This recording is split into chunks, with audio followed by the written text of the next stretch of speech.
Wonderful, mate. But we should probably go and prep for the show. I am prepping for the show, mate. That's me getting ready for York. On the upside, you just want a speedboat.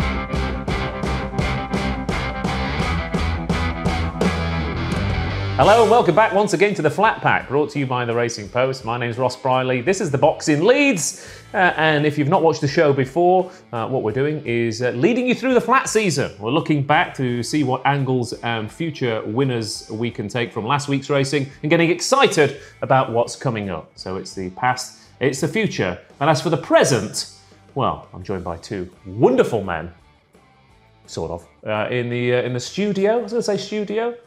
In the pub to talk about the racing, as ever. Keith Melrose, betting editor of the Racing Post. Hello, Ross. How did you get that job? A lot of begging. Yeah. A lot of begging, yeah. A lot of betting, a lot of begging. Yes. A wee bit of editing.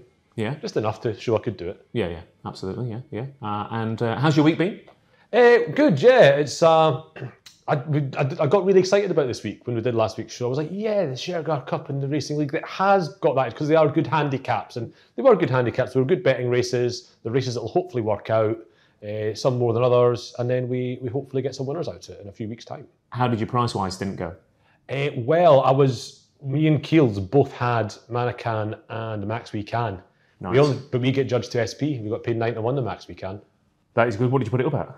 We both backed it at 40s, but it was a real 4. You backed it at what? 40s. 40s? Yeah. You didn't tip it to us at 40s. Matt Gardner in the pub. It's not good, that is it? That is not good. I thought we were a team. Apparently not. Apparently not. Just me and you, mate. Yeah. Tell you what, you don't get all the 40 to 1 losers I put up either. How's that for a deal? No. That's a fair deal. Yeah. Congratulations on your first winner. He's my favourite horse in Max We Can. No horse has been kinder to me on price-wise. I did him for the Queen's Cup last year as well when he won at Musselburgh. Oh, right. So we're really getting to the bottom of Keith's strategy here. Pick the same horse every time. The same horse price-wise. Get the scarf out. Get the Mark Johnson scarf out. Fast ground. Mile 6+. Yeah. I wonder what Tom Siegel would think. Is he there? Probably around there somewhere.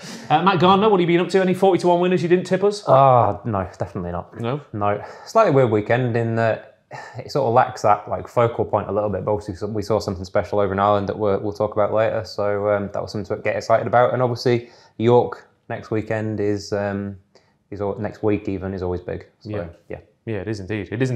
Like I said, if you've not watched before, we start off the show with one lesson learned. So if you want to get in touch with what you've learned from the racing, whether it's this week or just in general this summer, then put it below in the YouTube comments. And if you haven't liked the show as well, do it now. Press that like button. Is it that side? I think it's that side. Is it that side? Whichever side it is, press the like button, subscribe, send an email to your local MP saying, we love the Flat Pack, more of that, please. Whatever it is that you need to do to promote this. Share it. Send a link to somebody, maybe a member of your family. Send a link to your mum. Get your mum watching.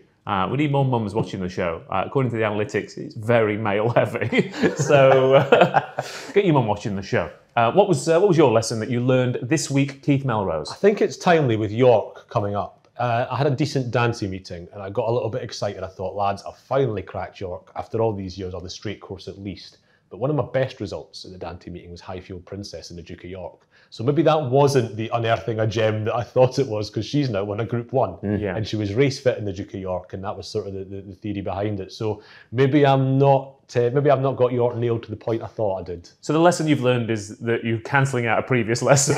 Basically, I'm running away scared now. Right, okay, so you're back to square one with York. Potentially. Just don't get too ahead of yourself with York. You basically back the Group 1 winner in a Group 2. Yeah, fair enough. Okay, so Keith's lesson is that he's not learned one. I'm a guesser, basically. I'm a guesser that got lucky. Yeah, rather, about time he said it. But Matt Gardner, what's your lesson? So there's so many meetings at the moment. Like we're in that kind of that was the lesson. There's a lot, and just try not to miss the open goals a little bit. There was a couple in 2-year-old races that, at the time, I thought that when you're sort of trying to tip the card pre-race and you're thinking this is fairly obvious on form, but I've got a little question mark against it type thing. The two, Boy Browning at Goodwood yesterday and Whistle and Flute last week, and Whistle and Flute was just so obvious on early season form, and then ran in some good races, looked like it had tapered off quite a lot. just in such a weaker race. And it went off like 100 to 30 or something. And afterwards I was just like, why have I not got involved there?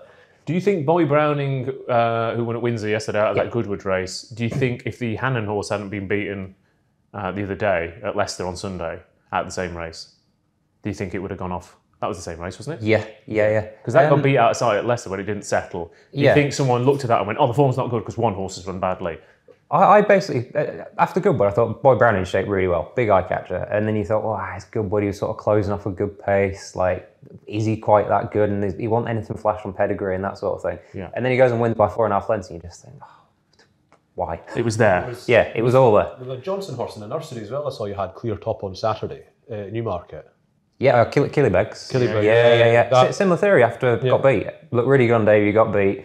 But the three of them were miles clear, and if that winner hadn't been 28 to 1, I don't think anybody would be crabbing that form at all. Exactly. So, and there's one yesterday as well, that Cracovia, who'd finished second to Novakai, who we fancied for the Group 3. Went to Kempton yesterday, won a 4 in a nursery at what, 6-7 to 1? Big price, yeah. It's just like, I think it's almost like there's so much noise with all the races, all the meetings, that you kind of almost, there's like a defense mechanism a bit that you have in the back of your mind thinking, is this quite as good as it looks? But sometimes they just are. And they're the ones that, in amongst all the kind of sort of slog that we're trying to get through, they can make a real difference. So you're saying if it's in the winter and there's 3 meetings, 6 races each, and you've got one race that fits your category, you look at that and you think, I'm just going to have that one bet.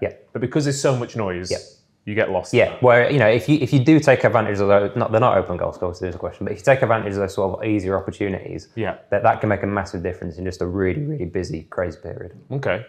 With your lessons from open goals, mine's from Watford in their own half, lobbing the keepers, which was a Scoop 6, which we talked about last week, and I played on Saturday, 5 out of 6. It's all right, I didn't need the 170 grand anyway. It's absolutely fine.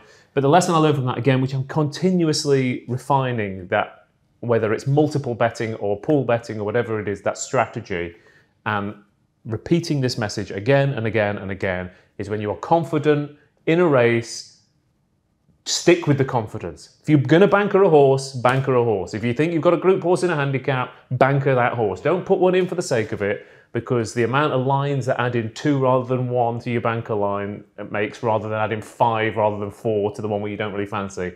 And then when there's a race where you don't really fancy a lot, blanket bomb that race. So, and if you're wrong about the confident one, you were wrong. That's absolutely fine. Like, you've got to play those, you've got to play the confident ones confidently, and you've got to play the other ones where, because on any pool bet or anything like that, there's always going to be one race where you go, this doesn't play to my strands, I don't have an opinion, and you've got to mitigate that. And to mitigate that, you have to free up lines by playing to your strengths, which is similar to that, what you just said. When you look at it and go, I'm confident of this, don't delve too deeply into it. Stick on that and work on the one where you're not confident on. Pool bets are a lot more about strategy than most. I win singles, that horse is going to win, or that horse is overpriced, I'm going to back it. Pool bets has a lot more strategy involved, but they're not all strategy. Is at the end of the day your judgment. And luck. Still, and luck. It's still, the heart of it is still what you think is going to win. So don't get, because we all know our bits of strategy about pool bets, but we shouldn't let the strategy take over. Because if you could win by strategy alone, everybody would be doing it. You know?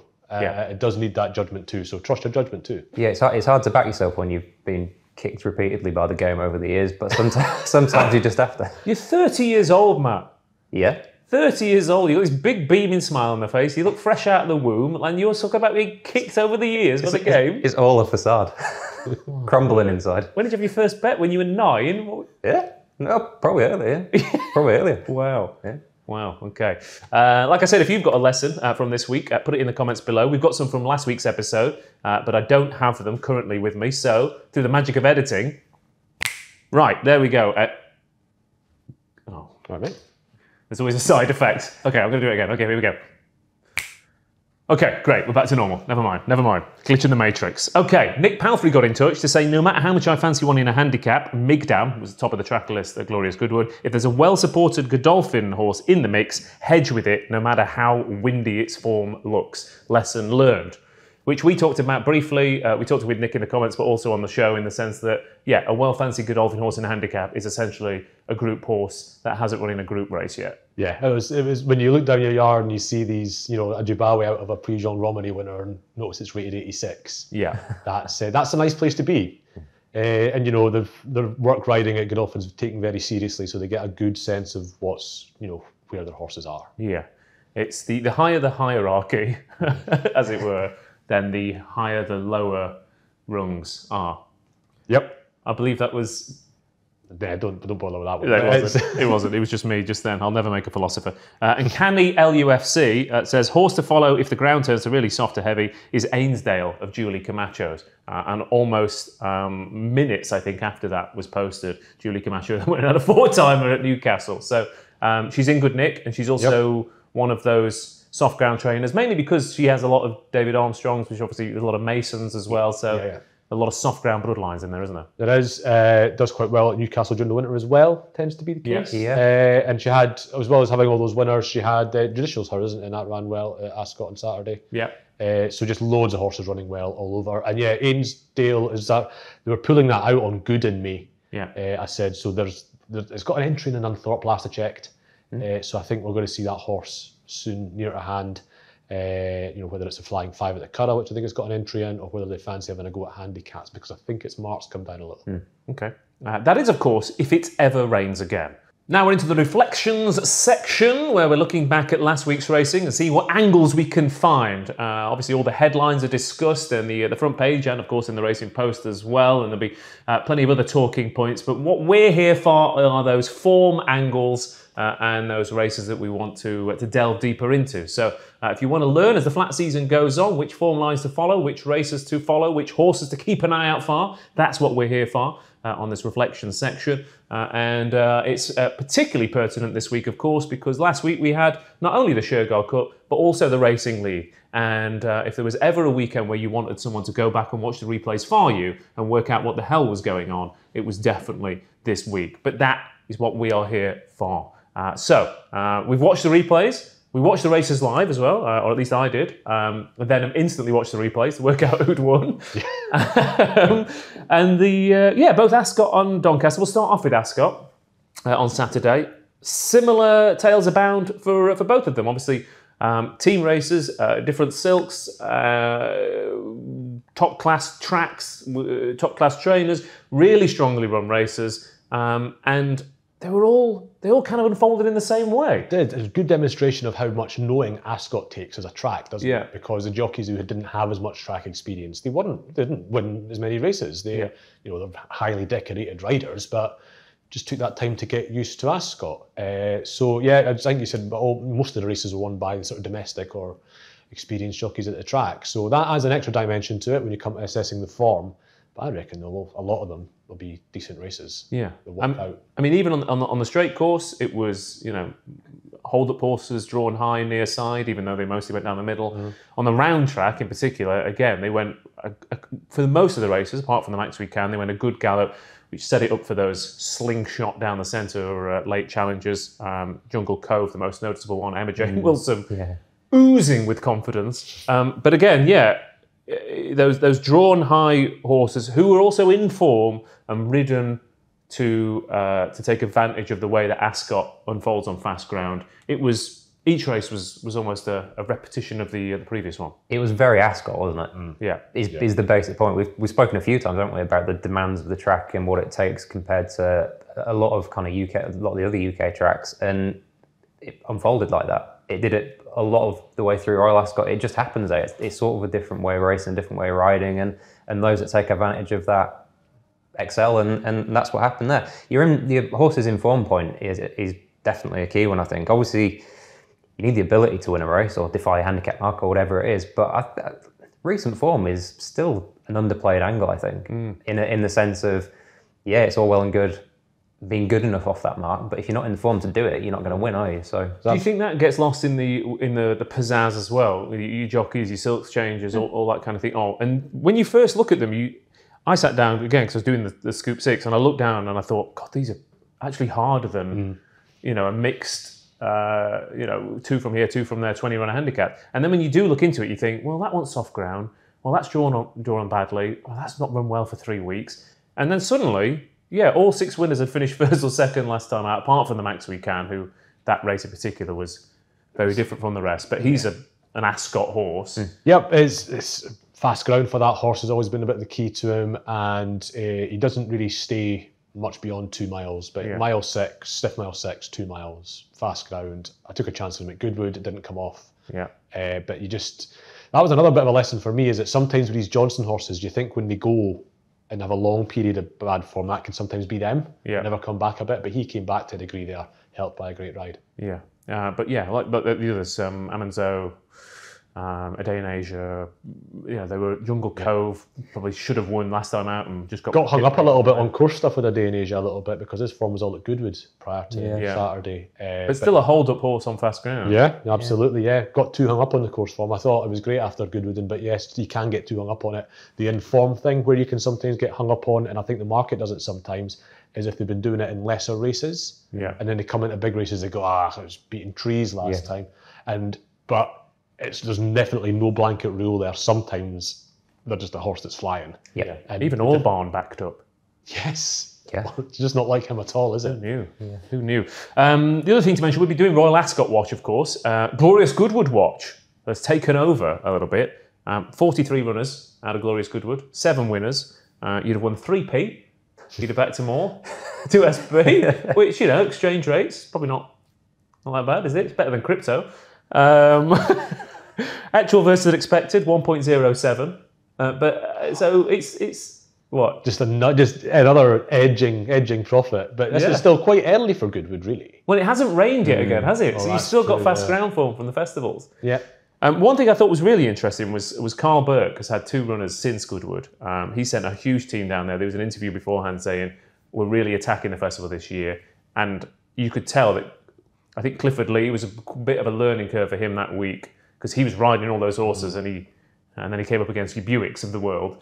But since then, they've run 2, Silky Wilkie and Looking for Linda, who've gone and won decent races since. I think it might be worth watching those yards who sent a lot of horses to Goodwood but didn't have a good time with it, and how they then unfold next time. Well, that's right, because Goodwood, as we talked about, is a bit of a law unto itself, so it might not necessarily be the form working out, but because it's a big festival, because there's a selection bias just in the runners that turn up there, you might find that's a profitable angle. That was the theory, and it's just about working out. Yeah, it is just about working out. That was Ascot mainly, but Doncaster, of course, on Thursday night as well. You were talking about sectional finishing speeds, which they were, what, 3-4%? What were they? That'd have been, interesting. So they were all, apart from one race, I think, they were all around 100% or slower, which is unusual. You don't really get that across a card in terms of... not somewhere like Doncaster where it's flat. Yeah, a lot of races are on the modestly to steadily run scale, whereas... So for the layman, what does that tell you about the card? The majority of races were truly run or strongly run even. A couple of them on the straight cross certainly were. Well, I don't know exactly what's happening. Just pure law of averages tells me that to get that bulk of well-run races across a card is so unlikely without some external factor. That the fact it was a racing league must have contributed some, not must, but it's pretty likely the fact it was racing league contributed some way to what happened. I think most cars would have the odd maiden or conditions race on as well, wouldn't it? It's very rare that you would get highly competitive handicaps in every race. Different motivations, isn't there? Prize money up for grabs, decent, really good prize money, a different environment for the riders and that sort of thing. But we talked about it last week in terms of horses being targeted at it. They're kind of ready to go. They don't want a lot of them aren't going to want a mess about a race. They're really going to be off for it. So that's probably going to contribute for sure. Yeah. Is there anything we particularly take out, given what we've just said about Ascot and what we've said about Doncaster? Any horses or any particular races that we want to watch and say keep an eye on those? I like the Joan Lepan race that he won. I think the way he finished, he rattled home. Maybe because there was a strong pace on, that helped him look more impressive than he maybe was. But the race itself looks really good form to me. The horse in red that you might not recognise on the far side shaping well was Lethal Nymph. He's a bit of a friend of the show who's yet to pay us back, really. But I don't think that's far away. He was marooned in a group of 2.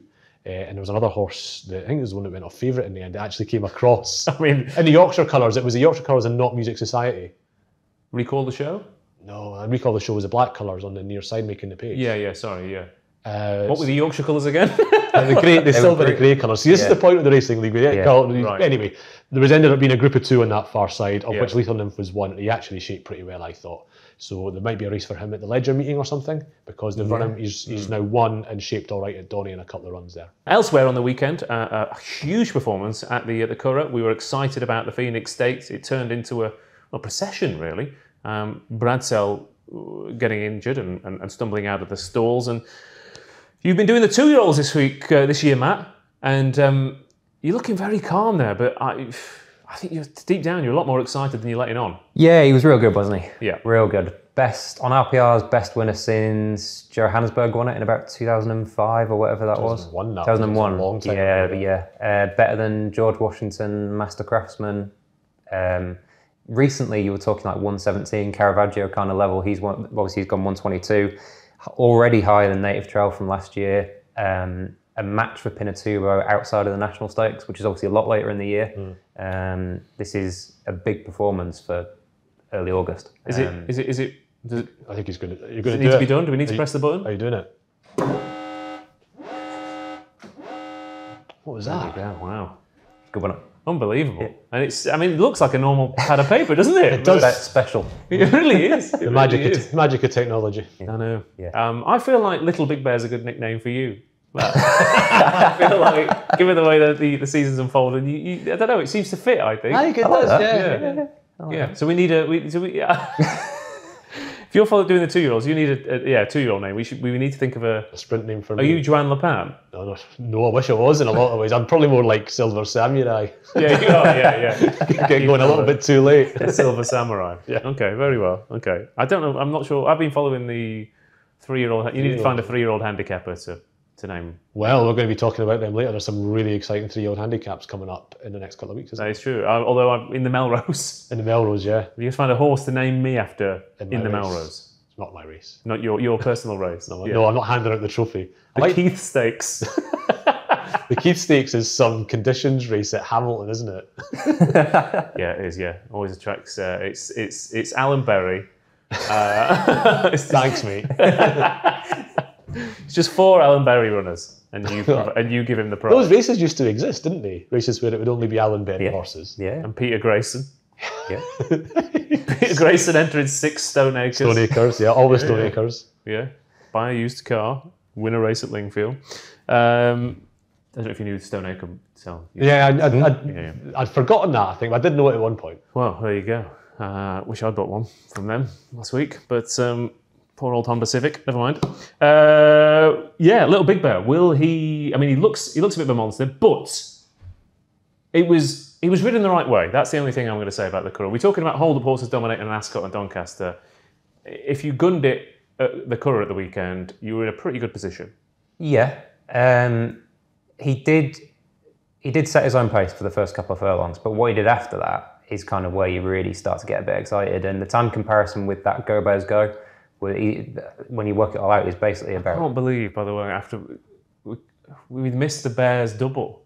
Oh, yes, we did. It's a running theme throughout the show. Little Big Bear, Go Bears Go, exit pursued by a bear. Yeah. Trying like a bear. Trying like a bear. Was that not in your price-wise, the bear double? The bear. I did not do the... I'm going to run out of town when I put up the bear double, but... But yeah, he did set his own pace, but for what he did afterwards, physically he's a little bit of a freak. He's always kind of looked like that. Early doors, he's just looked huge. Looks to have a massive long stride from what I can see, which hopefully helped for him stretching out over distances. Doesn't mean he's a high rev sprinter type. Yeah, I love big horse. I love what O'Brien said afterwards. Like, he's a real good hype man, isn't he? Aidan O'Brien, best in the biz at that. You don't think it because he's so softly spoken, but he might as well come in with the clock round his neck, you know. Yeah, but you don't expect it because he's still doing that very soft Irish accent he's got. Yeah, real good, loads of speed. Go for the Nunthorpe, and then 2 days later. Now we're going National Stakes in the Guineas. Plan A. But, he got away with 5 furlongs at Ascot, which is obviously a very different speed test, isn't it? And that was against lesser horses, whereas, you think... Well, he beat a horse who was almost too fast for Goodwood, in a way, in Rocket Rodney. It's a very different proposition. Yeah, exactly. And it says quite a lot about him on reflection that he got away with it there. Yeah. Whereas, he looks like... he might stretch out to a mile next year, but he's obviously not going to go any further than that. But he sets a real high standard for any 2-year-old to get anywhere near him this year, I think now. Yeah.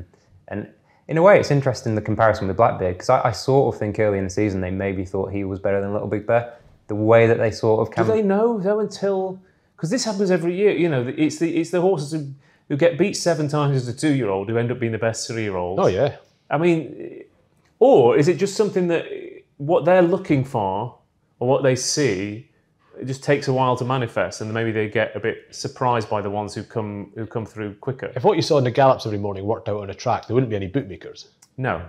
So it doesn't always work like that. Yeah. So that's I assume that's what it is to a large extent. And yeah, you're right, because they wouldn't have run that horse in the Windsor Castle, but they backed him because I think they realised near to Ascot, once the entries had been made, God, this is actually quite a good one. Yeah, it was O'Brien's 3rd Windsor Castle winner, I think, which is very much on the low side for him at Ascot, isn't it? So you can't imagine they'd be going, oh, yeah, this is the good one to stick him in. It's a race that's won by Rocket Rodney's, and he never has Rocket Rodney's.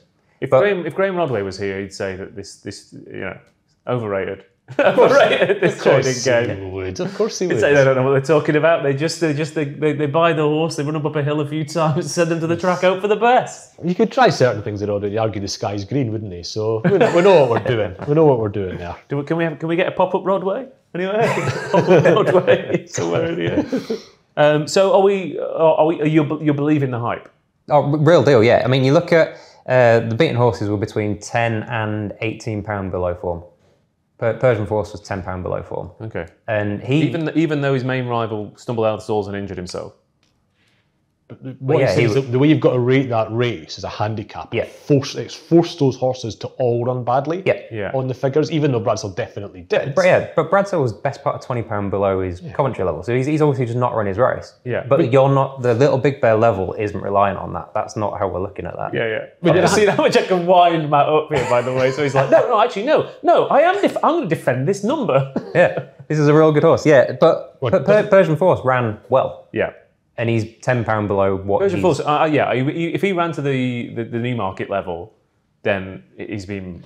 You've actually, but he's not been conservative, but I noticed the Timeform went for a really big figure. It's really easy to get carried away with a horse that wins like that. Timeform went 126p, which is very, very high. Yeah, he could easily have been at that. I think Johannesburg was 125. Yeah. You could easily have gone up to that mid-120s level, but I kind of thought the 122 was just justifiable, quite comfortably. Okay, so Little Big Bear will be winning an Irish Guineas at 2-5 next year, beating very little. He has got that look about him, hasn't he? There's that, yeah. He'll get a Newmarket, odds on, get beat by something where did that come from? He'll go to the Curragh, win easily, and then, remember the hype? Remember that one, yeah.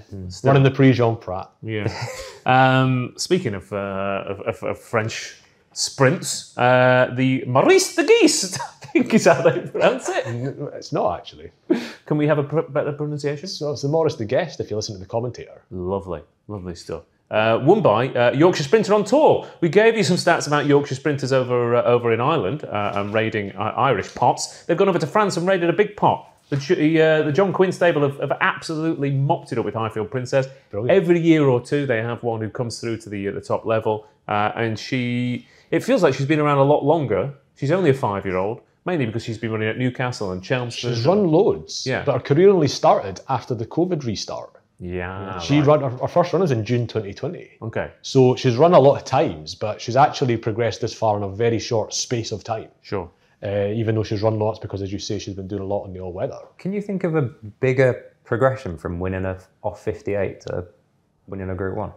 Not Les Arcs. Oh yeah, he did something like that. Yeah. I mean, there's a few other jumps that have done similar, overturn and all that sort of carry on. But I can't think Hunt Ball. But I can't think of too many on the flat. On the flat, she'd be up there, wouldn't she? Yeah. But it's how quick. Yeah, you think she's had a lot of racing now, but it's just she's still just a horse that's improving, and she's fine. Michael Dodds is Yorkshire trainers, isn't it? They do. It's like we'll start them off 65 and win a Group 1 in 2 years. I think it's sprinters. Don't go too hard too early. Let's not get carried away. All up, yeah. We're going to win the Nunthorpe this year. No, give it 3.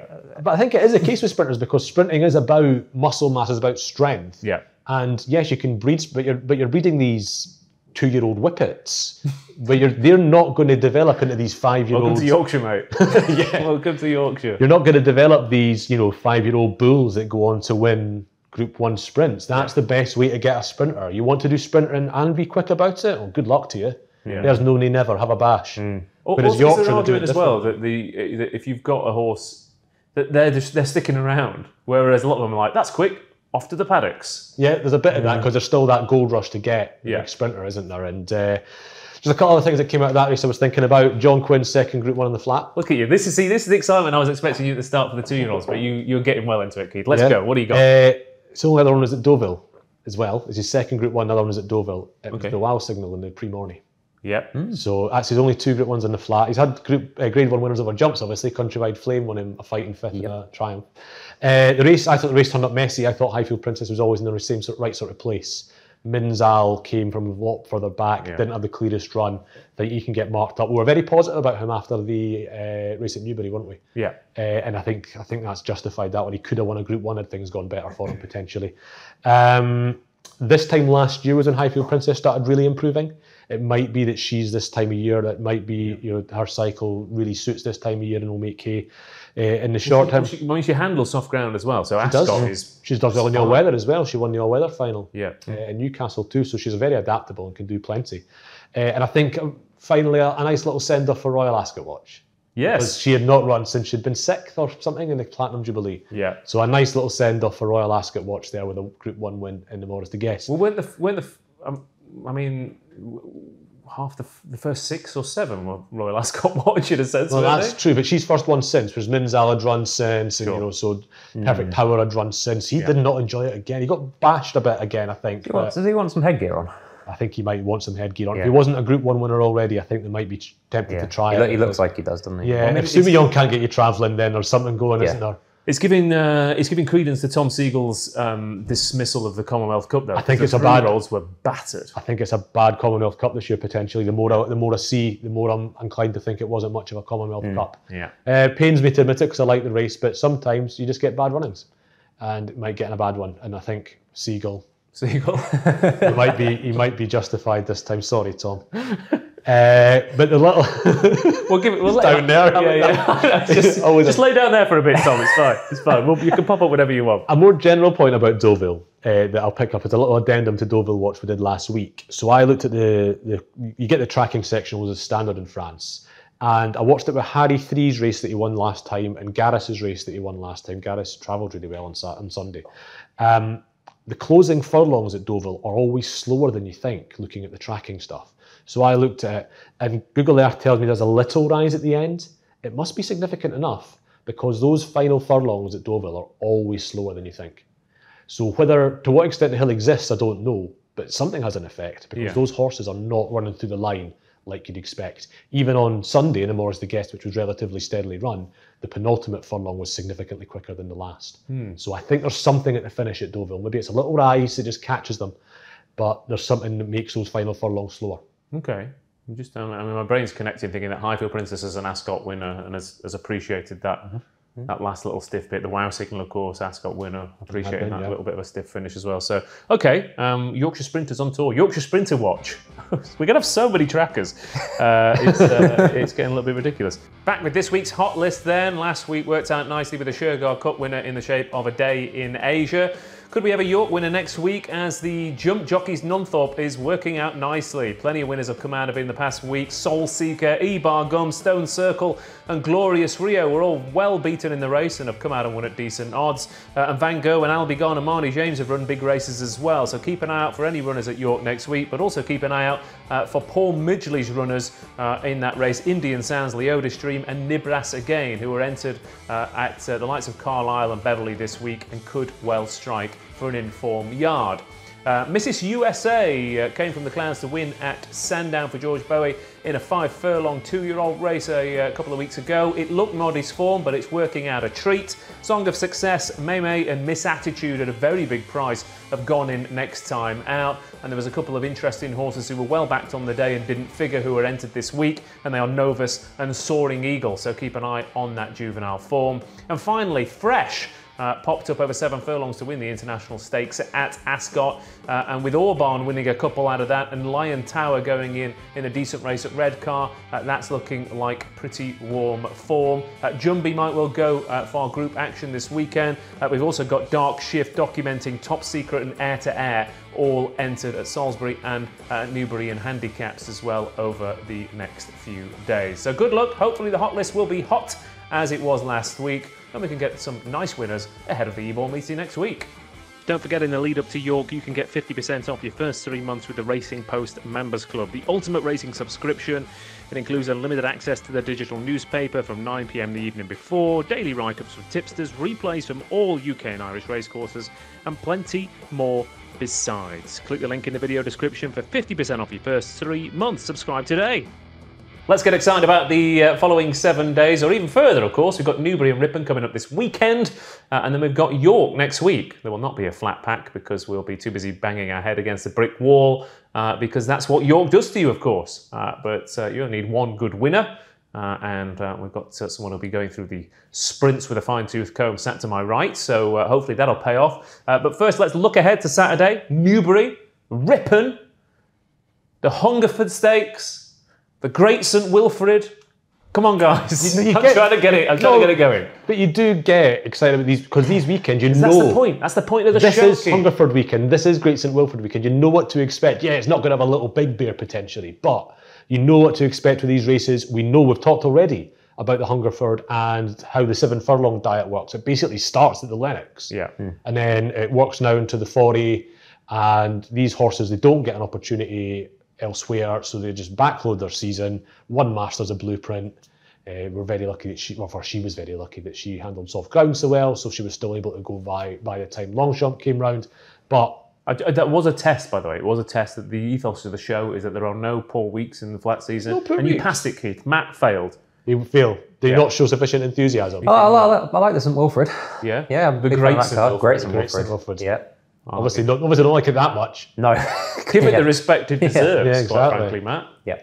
No, I'm a fan of that race. But yeah, the Hungerford, the 7 furlong programme is, you sort of have to go, you look at it and go, well, these horses aren't that interesting. But actually, in the context of those 7 furlong races, they are, because they're the group. And like I say, you can see that forward pattern for them to go through for the rest of the year. Yeah, the Hungerford Stakes 7 furlong Group 2, like you said, there is a pattern all leading up to Longchamp in heavy ground. Your one chance at a Group 1. You were saying that there are as many races for 7 furlong horses as there are for any other trip, really. But what is missing is multiple opportunities to strike at the top level. Yeah, opportunity to strike at the top level, and I think we almost file it away in the not that relevant category, because it's not a 6 furlong race, or it's not a sprint, as we term them, and it's not a mile race. It's just that sort of halfway house that gets forgotten about a little bit. But in human terms, it'd be the 400 metres. And the 400 metres is great. Yeah. But they don't, you and I wouldn't know how to run a 400 metre race particularly. We'd sprint for 200, we'd muck about for a lap and try and run a lap faster than 800, but we wouldn't know what to do in a 400. Yeah. But maybe it's a similar idea, or maybe it's just racing with these ideas in its head about what a 7 furlong race is. Yeah. And it doesn't necessarily, subscribe to that. Like you said earlier, they're more like mile races than sprints, aren't they? Yeah, which is different. In the UK, they are run more like mile races, whereas in the US, they're kind of a bit more on the sprinty end. Australia as well. So if they run more like mile races, then does that set it up for, which in theory on Saturday could well do, you're not quite good enough to win over a mile, dropping down, chinned it. Turns of foot. Yeah, he's got a decent turn of foot, so it might be his sort of race. That's what it tends to win them. He's sort of in that Paco Boy category, isn't he? Paco Boy was all turn of foot, wasn't he? He was the ultimate 7 furlong horse, yeah. Yeah.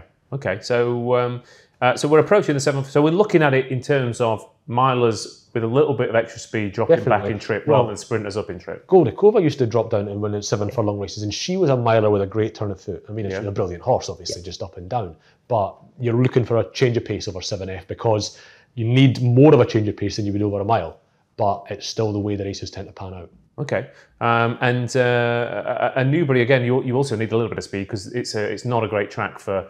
You don't want to be rattling home from last, do you? Really, you want to be at the very least on the heels. No, that's right. And it's another race it's a straight 7 off in Newbury. You've got a straight track. You've got the Lennox, is another big 7 furlong race in this country, long straight as well when they run in the Park Stakes at Donny. All the 7 furlong races have got big long straights, whereas in America, there's no such thing as a long straight. Yeah. You know, the run is going to be 2F, so you probably want to be on that speed to a greater extent. So in the 40 is a little bit the same. Nice long straight if you count the fall straight especially. Okay, so that's how we're going to. Are we thinking? Is it obvious? Because it's not going to be. You're going to have what? Tiber Flow in there as well. Who else is going to go up against Chindit? I've not actually looked at the race particularly, but I'll be looking for a horse that can change. It's on the running order. I know, but I'm looking at the Grayson Wilford, mate. Oh yeah, fair enough. Yeah. Okay, Matt. Grayson Wilford, not that interested in Hunger particularly. Apart from thinking it's just Chindit's race to not Chindit's race to lose, but almost Chindit's race. It's interesting. I've not heard any of the old favourites yet mentioned in who's running this weekend. Chindit's, he's not really run a many 7. He's a miler dropping back, and the other one you mentioned, Tiber Flow, he's coming from the 3-year-old races. Happy Romance is in there. Happy Romance in there, lovely job. Is what's his name? Jumbie's in there. Sir Dancelot, is he in there? I think he was entered. I don't think he's. I think he's in the 4 or 5 days. I think it feels like maybe it's a passing of the baton. We always say that, though, don't we? What? With these 7 furlong races, 1 or 2 horses drop in and we say, oh, maybe the division's getting a refresher. It never is always the same horses because it still doesn't get enough love. Still be having this conversation in 5 years' it's time. not getting enough love from you two, so... Well, I quite enjoy it. They need a Group 1 over 7F in this country. Yeah. They definitely do, but it's hard to justify building one at the moment because the horses aren't turning up in those races. Yeah, but Kevin Costner. Yep. Build it and they'll come. Yeah. There you go. Why would you have a 7 furlong horse if there's no races to aim for? I've told you before what I would do is a big controversial move. I'd lop a furlong off the lockage. Yeah. And then all these horses. It's a very snappy slogan. Yeah. So I think people would latch onto it. People love a slogan. Do lop a furlong off the lockage. Yeah. Lovely. But but the horses that are going, because it's just a prep for the Queen Anne anyway. Yeah. So you'd still run in that. Your Baaeed would still have run in it this year. Yeah. And it just gets people thinking about the 7 furlong route. There you go. Hashtag lop a furlong off the lockage. In fact, that could well be the title of the show. I don't know. By the time it's edited, it might well be, and this will look stupid. The Great St Wilfrid at Ripon, though, very easy to figure out. 20-odd runners, ultra competitive sprint, corrugated iron on the course. Yeah, it's like a links fairway, isn't it? It is. I mean, I never. It's very rarely I see a race and I think I'm glad I'm not running in that, because that must be, if you're drawn 9 at Ripon, you must be thinking, no, this is going to be horrible. I'd love to see a bias confirmed again though, and yesterday that Monday card, 5 days before. Yeah, the 3 sprints were won by the 3 highest drawn horses. I can't remember which one it was in particular that I just thought you look like you're running on a different track. Yeah, it was that noticeable. What I thought was also interesting is on the round track, every winner also came up the other rail. Well, the thing with the Great St Wilfrid, I've not looked at it since last year, but isn't it the case that, yes, the near side rail has the advantage most of the time, but when it's not there, it's right on the other side? Yeah. So basically, but it won't happen, but there's a plea that if you're drawn low, go for the rail. Go for the far rail. Ripon is one of the courses where they do that. It's not, they rarely, on a big field, in a big field, rarely do they... Rarely. Right, okay. Do they kind of go near side out to the middle? Yeah. They sort of go, if you draw on low, you far side. But the winning draws in St Wilfrid going back for the last sort of 5-6 years, 10 is the lowest. They're all high teens. Right. Yeah. But prior to that, there was a span of kind of 3s, 8s, low, single figure numbers. Yeah. So you're right, when it's there, it is there. But just at the moment, that speedway is very much near. Well, last year, the first 4 home with the 4 highest drawn horses. Yeah, and it was just another bottle who went off and blasted and nothing got near him, but everything that got a toe off him did well. Yeah. And another thing with the track there that I've actually just forgotten about talking about it there. What was I going to say, Ross? You were going to talk about that's Music Society? Oh yes, the reason that's going to come up is there's only 30... It's all well and good trying to look like you don't need a running order in your notes to remember these things. But wasn't that... Forget them, Keith. I didn't forget that one because I was going to talk about something else. There's only 34 in... Because this is going to remind me about it, because there's only 34 in the race just now. Yeah. So no matter what happens, the consolation race won't fill.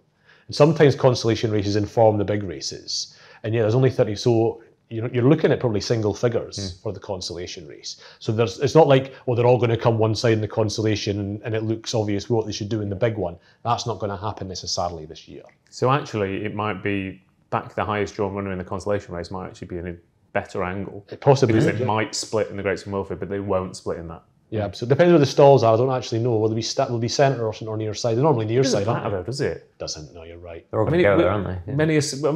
Same thing at Goodwood, wasn't it? The highest drawn horse in the consolation race, wasn't it? Many a Star. Many a Star, yeah. So there we go. Easy. Unless your connections of a horse not drawn right next to the rail, in which case... Go to the far rail. Watch last week's intro. Oh, ask you for a certificate. Yeah, that's it. Yeah, that's what those intros are there for, to inform serious decision making. Coded messages. Yeah. You might think it's all fun and games, but these are coded messages.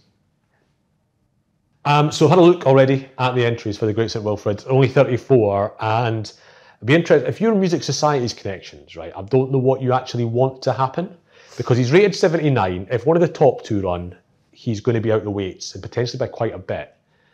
But if he ends up in this consolation race, he's going to end up in a small field race. It's worth quite a bit of money. And I thought he shaped quite well at Doncaster. We've already said before that he's probably finished fourth, fifth, is it? Fourth, I think. Yeah, he's probably building up to either a Great St Wilfrid or an Ayr Silver Bronze Cup or something else. It might be this. So Easterby's won this a couple of times. He won it with Staxton, who obviously went on and won the Ayr Silver Cup last year. Yeah, and he's won it. He's had another winner in the last 10 years. Easterby. I think, did Hyperfocus certainly runs consistently? He won, did he win or second in the consolation? Anyway, he did run in one of the races last year. So yeah, I don't know what you actually want to happen. He's 33s for the big race. But I don't want to bet on anything until the draw comes out. But if Great Ambassador or nothing above Great Ambassador runs, and he gets drawn in 19, I'll be kicking myself. Yeah. So I don't know if I will just have a few quid on. But he was an interesting one. I also thought it was faintly interesting that Abolish was jocked up with Andrew Mullen at this stage. Now, he came from Scandinavia, had some group or listed form at least in Scandinavia, and has been finding his feet for the Injardin Yard so far. But he's suddenly hit form. They have, and he's always been going off big SPs all the way through, which gives you a little bit of a clue that they're still trying to get him right. And I just thought maybe being jocked up on Monday means nothing. I think it can be read too much into sometimes. But when a horse has got that sort of profile in a biggish handicap, dropped about 7-8 pounds in the weights for 5 or 6 bad runs, so I think the handicapper is going. I'm not letting you away with too much because you're working this horse, you're getting used to this horse while running it, sort of thing. So he's an interesting horse for me, Abolish, potentially in this race, because he's got form from his Scandinavian days. It makes him very well handicapped off 93. Okay. And if he gets drawn in the right place, then he's got a great chance of running a big race. Okay, cool. So you're saying since he came over from Scandinavia, you thought he was Finnish, but he's not. It's always one, isn't there? Yep. Can't go a week without one of them. Now for all you Vikings out there, it is of course the York Ebor meeting, 4 days of fiendishly difficult races and Baaid sluicing up at 1 to 5. So plenty to get stuck into, that's for sure. And as ever with Ascot, with your Goodwoods, golden rules, course form, and things that we will consistently try and learn every single time this meeting is on, but still somehow not quite get it exactly right. But so York in particular has that reputation more than most, I feel. I think if you ask anyone what is the one race course that drives you absolutely doolally, I think York would be well up there, right? And as Yorkshireman, it kind of, I'm both proud and frustrated by that fact. There's something about me that like, yeah, it's tough to come to York actually. Yeah, I'm final winner. What of it? What do you want? Well, you want it easy, do you? You want it easy? You get a bath. So but easy, go off to one of these corners. I don't know, go to the Brighton or something like that. But York, difficult, Matt. It is, yeah. If there's someone in racing that hasn't uttered the phrase but it was York, I would be astounded. It's the easiest way to just pass off these kind of weird results that we get, and maybe to sort of excuse ourselves some bad bets. I don't know. Yeah. Well, we all need those. We all need those excuses. Yeah. I do wonder sometimes with it being York, it's because we expect the races, they're so good, the races. We sort of expect them to be perfect. Yeah. And they're not perfect, obviously. Yeah. and maybe we overestimate how imperfect they are because we want it to be pristine. We want it to be, it's York form, it's all these interesting 3-year-olds. We want the form to be absolutely rock solid and work out beautifully. Is it also because visually, Epsom, but it's Epsom, like you can see why. It looks like a fairground ride. Yeah, exactly. Yeah. Goodwood, but it got stuck on the rail. York, you think, well, hang on a minute. Why is that run like a drain? Like that is, there's no obvious visual reason why a horse should turn up at York and hate every second of it, but it does happen. Yeah, quite regularly. Absolutely so. Yeah, there's just because it's a mystery. We just don't know. There are some interesting elements to the track. So they were talking about the dramatised in terms of they didn't run her at York earlier in the year because of the transfer from the stables all the way over to the course. You have to walk right across the middle. So that was an issue with Patash as well, wasn't it? Yeah, it was. He was nuts though. So. Yeah, but even more kind of regular horses, you can see it tipping them over your edge a little bit, especially on a Saturday. Because you have to do that whilst 50,000 people are screaming at you. Yeah, exactly. Yeah, you wouldn't want that, would you? No, absolutely not. So there are a few quirks for all that. On the face of it, it does look, pan flat, long straight, all that sort of stuff. What's quite nice about that is it's also echoed as a racegoer as well, because you have that long walk from the train station across to the track as well. So you also get that feel, and sometimes it's quite intimidating. You do get a bit wound up. Well, you think, is my tie straight enough? Yeah. As you're coming towards the door, have I got my jacket on today?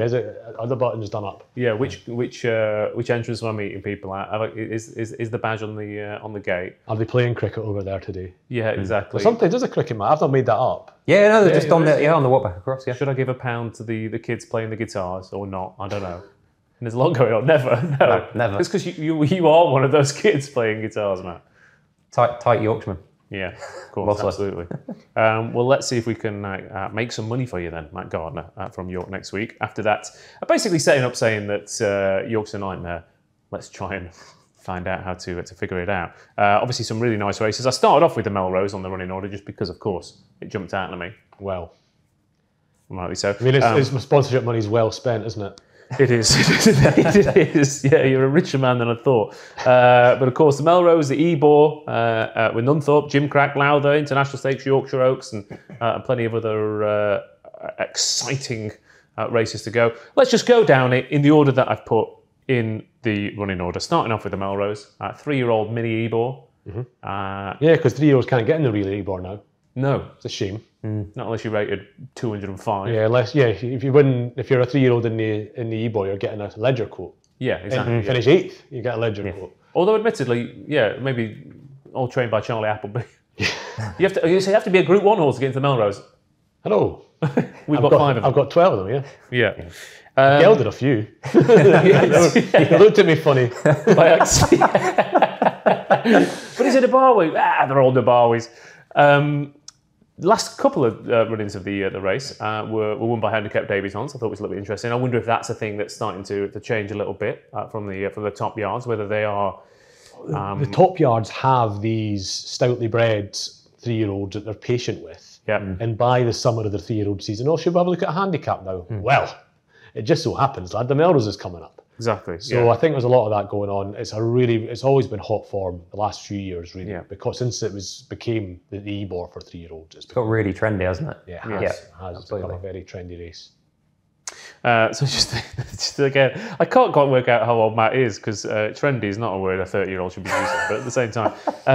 Is it worth mentioning course form as well? Because the Ebor, last 6 run-ins won by horses who've run at the track. Again, it's not particularly a profitable angle. There's still plenty of horses in there, but that includes, interesting that Johnny Murta last year thought, let's run Sonny Boy Liston in a Group 3, give it a little bit of a spin, get a feel for the track, and then go for the Ebor. Yeah, there's option because it's there's not many handicaps like the Ebor, but there's lots of listed in group races and races like that you can run in. And because the floor of the Ebor tends to be so high now, it's well into the hundreds generally. I don't know about this year, but previous years it has been.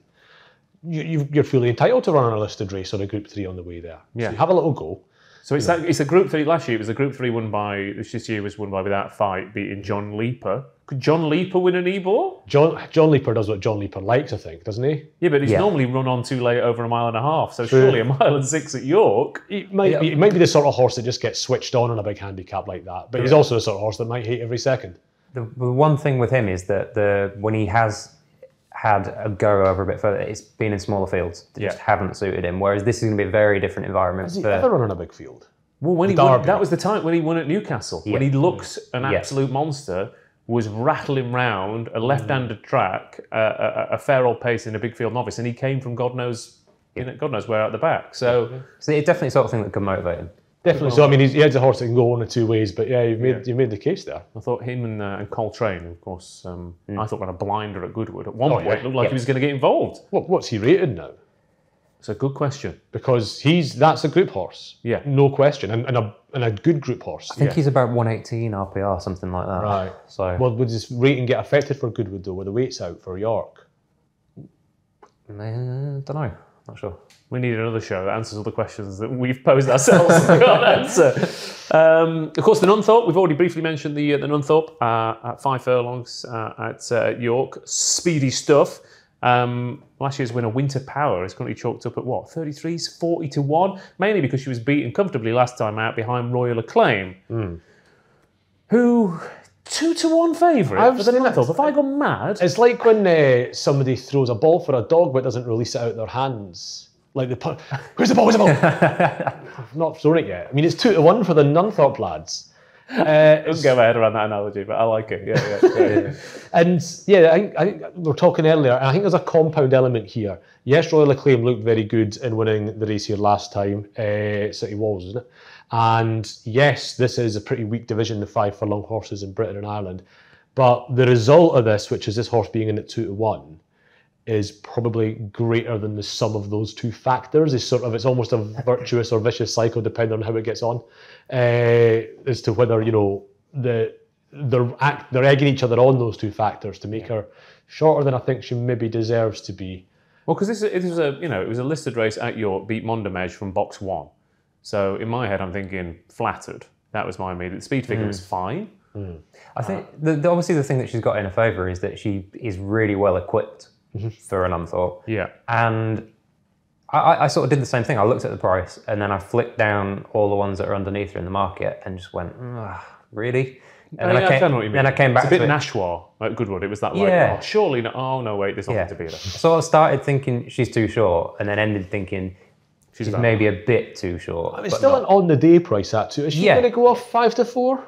Surely not. No. I mean, when Cardone was a 3-year-old, I said, this is an absolute monster of a sprinter. I absolutely love this horse to bits. And then I thought I got it completely wrong. But it turns out he was actually significantly faster than anyone had thought. Yeah, absolutely. 5 furlongs, fast ground, has brought out the absolute best in him on his last couple of starts. And he looked a very York horse. He did. I think the price, as we're recording this, he was at 14 this morning. It's a very attractive price in a lot of ways. Very slight concern in that they got him fresh for Goodwoods. I wouldn't be at all surprised if that was the big day, and that the Nunthope's a bit of a bonus after that, because obviously the Hills Yard, with their association with the King George at Goodwoods, that way that horse was kept fresh after Newmarket to come back in that race. Although he did technically run at Ascot, he didn't.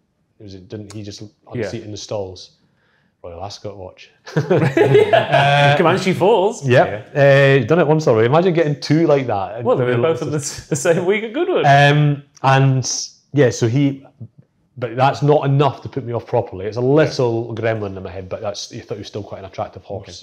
And then the 2-year-old factor, Matt, which everyone's that should go for the Nunthorpe. That should go for the Nunthorpe. That should go for the Nunthorpe. Why not run in the Nunthorpe? You get £20 or whatever it is. I feel like I should be deferring to you on this one. Because they're all in there, aren't they? Are they going to run though? Well, I don't know. We have this dance every year, and then last year it was Chipotle. Yeah, I mean, Dramatised was mentioned. She's not going there now. She's going Lowther. Obviously, Little Big Bear was briefly mentioned, and that's been canned straight away. So, I don't know. He probably won't run, but if Wallbank ran in it, I could see him. He's probably not going to be quite good enough, but I could definitely see him suiting it. Fast horse. The rest of them probably aren't quite good enough. I mean, speaking of Wallbank, that's a good time to move on to the Jim Crack then, which is the race he probably will go far. Yep. He might well come up against Noble Style, who was the early season 2-year-old who we thought, wow, he's a bit of a superstar. He disappeared for a bit. Everyone else won their races, came back, made I won't say a meal of it at Newmarket last time out, but he did that thing where everyone thought, aha, you're not as good as we thought you were. Oh no, wait, you were just warming up. And actually, I think That race is better than it looked. Yeah. Obviously he was a bit workmanlike, but that was on the back of a setback. He pulled miles clear with a well-bred, speedily bred Hannon debutant and a winner, a Jane Chapel Hyam horse, I think it was, whose debut form worked out well. And, he just messed about a bit, didn't he, as well? And, he could have won by a lot further. This is kind of his turn in the spotlight, obviously. He missed Royal Ascot. We've had Little Big Bear at the weekend. Prior to that performance, Noble Style looked like being one of, if not the leading 2-year-old come the end of the year, and he still has that potential. So this is kind of this is his turn. Obviously, that run as well at Newmarket, he's already missed the Coventry. He's already missed engagements. You're not expecting him to come back absolutely fighting after. I think the fact that people underrate he scrambled home. Yeah, but he won. Yeah. He wouldn't have been fully fit. Yeah, and I think he went sort of 9-10 to 1 in running because at one point it looked like you're running on fumes here. But Wallbank up to 6 furlongs at York, I think, could be absolutely spot on for him because he kept going at Ascot when he'd gunned from the start. At Goodwood last time out, he kept going from a poor jaw as well. You're wincing like Keith's kicking you from under the table. I don't think he's a 6 furlong horse. You're not? No. Even though he's... At Ascot, he missed the start and then they rushed him up, bags of speed. And I think he'd have won that race if they hadn't have done that. But surely I think in my head, the way that he kept going for that suggests if you miss the start, use all your energy to get to the front, keep going and finish an unlucky second. I'm not thinking you're all speed. I'm thinking there's a bit extra there. He'd have been 4th though, wouldn't he, without the winner messing around? I don't want to get into that debate. Maybe. I think he's a 5 furlong horse. Okay. As for the Lowther, dramatised, of course. Easy win at Newmarket on debut. Blew the Queen Mary away. Home and Hose in the Lowther, 6 furlongs, not a problem? Even better. Yeah? Yeah. The way she saw it out at Ascot, even better. She's obviously rapid, loads of speed, travels well, but the most impressive part of both of her starts so far has been that final furlong. I didn't want them to go in Nunthorpe. Not because of taking on the older horses, but because of the speed test. It's a very different test to Ascot, obviously. Yeah. I was sort of thinking pre-Morney, but obviously stepping up in trip there. So, yeah, perfect for her. Okay. And then anything else to mention? Obviously the international, but Baid versus Mishriff, it'll be, 3 runners maybe? Well, yeah. I don't want to do it down. We can sit here and... you're going to be sighing every time Baid runs, basically, because there's nothing rated within about 6 pounds of it. It's the Usain Bolt effect of like, again. Yeah, I was the same when I was a teenager, like Tiger Woods was winning every week, and it was that sort of thing. Yeah. You couldn't get a sniff, could you?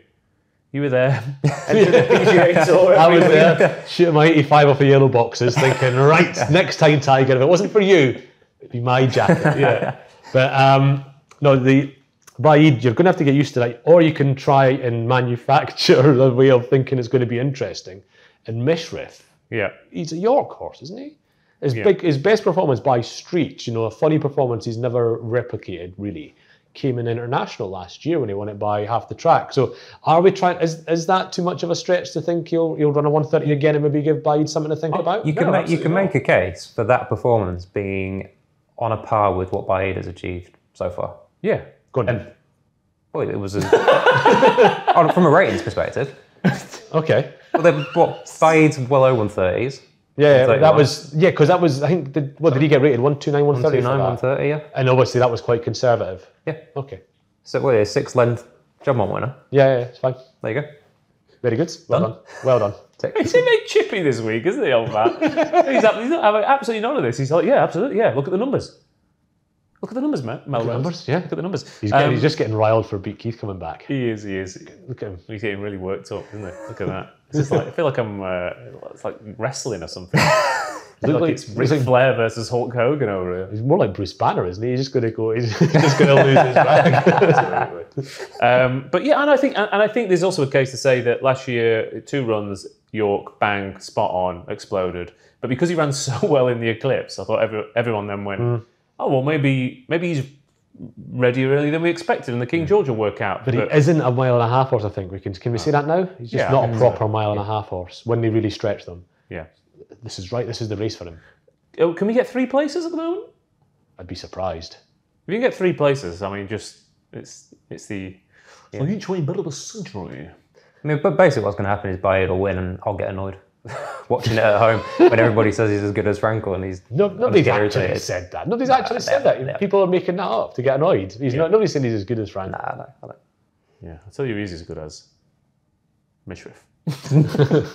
Probably slightly better, if anything. Yeah, well, if you look at the numbers.